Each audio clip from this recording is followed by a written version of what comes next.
আজকে আমি খুব তাড়াতাড়ি ঘুম থেকে উঠে আমার কিন্তু বেশ কয়েকটা কাজ ছিল, সেই জন্য সকাল সকাল ঘরটাকে আমি একদম মুছে টুছে নিচ্ছিলাম, কারণ আমার ঘরটা খুবই অগোছালো ছিল বেশ কয়েকদিন আগে 18ই এপ্রিল আমাদের ছিল অ্যানিভার্সারি। সেই জন্য ঘরোয়া টাইপের একটা ছোটোখাটো একটা অনুষ্ঠান হয়েছিল ঘরের লোকজনদের নিয়ে আর আমার বাড়ির আত্মীয় স্বজনদের নিয়ে।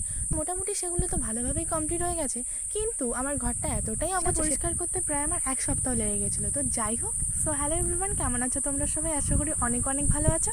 আরও একটা ছোট্ট ব্লগে তোমাদেরকে অনেক অনেক। তো যাই হোক, ভিডিও বানানো কিন্তু আমি শিখেছিলাম প্রায় স্কুলে যখন পড়তাম তখন আমি শিখেছিলাম, কিন্তু সেটাকে যে প্রফেশনালভাবে দেখবো সেটা কিন্তু আমাকে কেউ কখনো বলেনি যে এটাকে প্রফেশনালভাবে দেখ। তো যেহেতু ফোনটা আমি পুরোপুরি আমার নিজের হাতে পেয়েছিলাম, তখন থেকেই ভাবছিলাম যে নিজের কিছু একটা করি।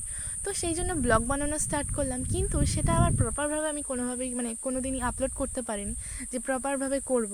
মনে হয় করেছি, না মনে হয় করিনি, এরকম একটা ব্যাপার।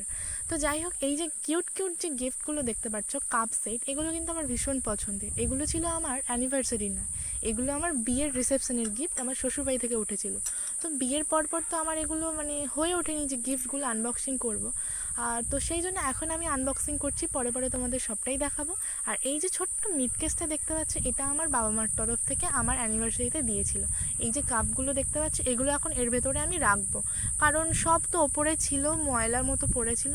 মা দিয়েছে যখন, এটাকে কাজে লাগানো যাক, তো সেই জন্য ওপর থেকে কাপ সেটগুলো পেরে এটাকে ভালো করে মুছে টুছে তারপরে এর ভেতরে এগুলোকে স্টোর করে রেখে দেবো। এই যে দেখো, সুন্দর করে রেখে দিয়েছি কথা বলতে বলতে। মানুষের ইচ্ছে শক্তিটাই হলো সব থেকে বড় সম্পদ, ইচ্ছা যদি থাকা যায় সব কিছুটাই করা যায়, সেটা আজকে আমি রিয়েলাইজ করলাম। চেষ্টা করছি আগামী দিনে আরও ভালো ভালো ভিডিও আনার।